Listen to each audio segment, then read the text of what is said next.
You are grounded for a week. Get upstairs. No video games. Your friends can't come over. You're not going outside to play. No, you're not. You're not going to use your iPad, no electronics, no video games, nothing. In fact, there's not even going to be presents for your birthday this year. No Easter bunny. I don't care. Nothing. Don't even talk to me until I speak to you. Okay, I went a little far on the last few, but you get the idea. In this video, we are exploring on whether grounding your child really works, and does it provide you the outcome you desire.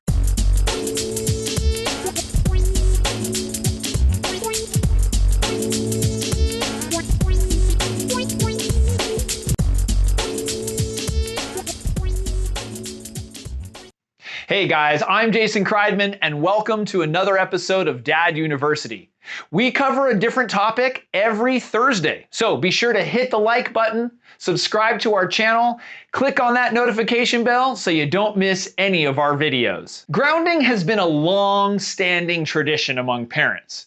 For those that aren't as familiar with it, it's basically when your child gets in trouble, you confine them to their room or maybe the house, and then you take away anything that is enjoyable. Years ago, grounding became a popular alternative to physical discipline.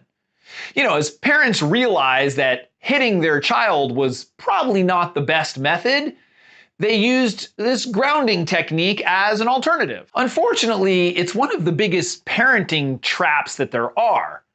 The child does something wrong, and so the parent grounds them. Hey, it makes us feel good that we're disciplining them and we're, providing them a consequence for their actions. Because if they do something wrong, they should be punished, right? Right? Whoa. Let's take a step back for a second. Let's talk about something a little bit more extreme. Prison. Did you know that about 77% of prisoners who get released get arrested again? So why do you think prisons don't work? I'm not a prison expert, and I'm sure there's other factors involved, but it seems that if you take away someone's rights and you punish them, they don't learn to avoid the bad behavior, and they certainly don't learn how to do the correct behavior. But get this, if you treat people positively, they act positively. And if you treat them negatively, guess what?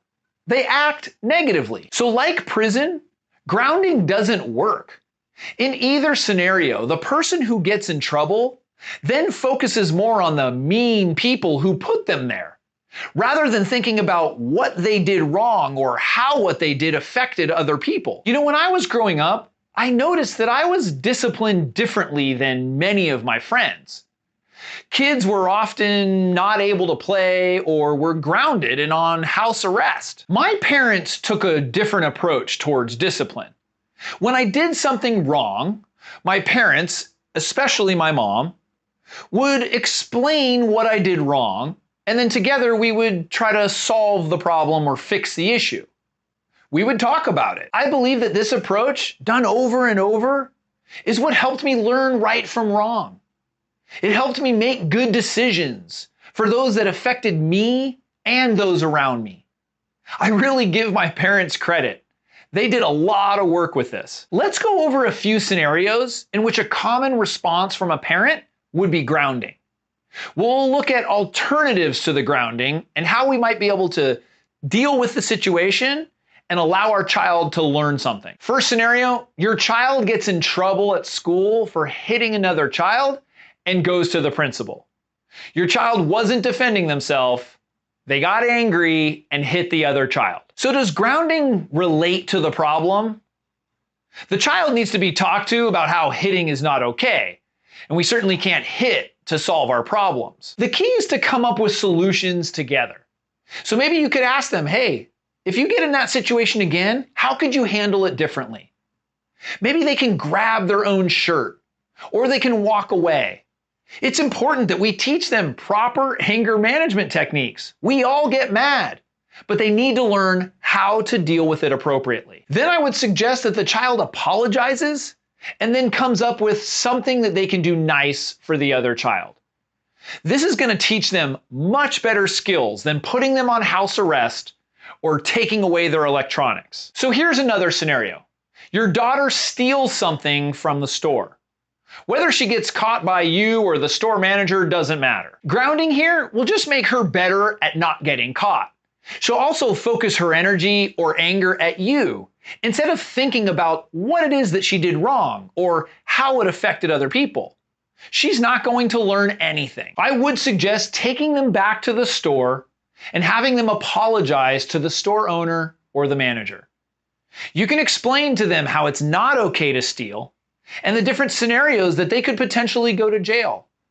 You may also want to have them come up with something nice that they could do for the store manager or the owner. And now another scenario, your child talks back to their teacher and gets detention. Well, detention is a punishment, but there really isn't much value in punishing them at home as well for this kind of situation.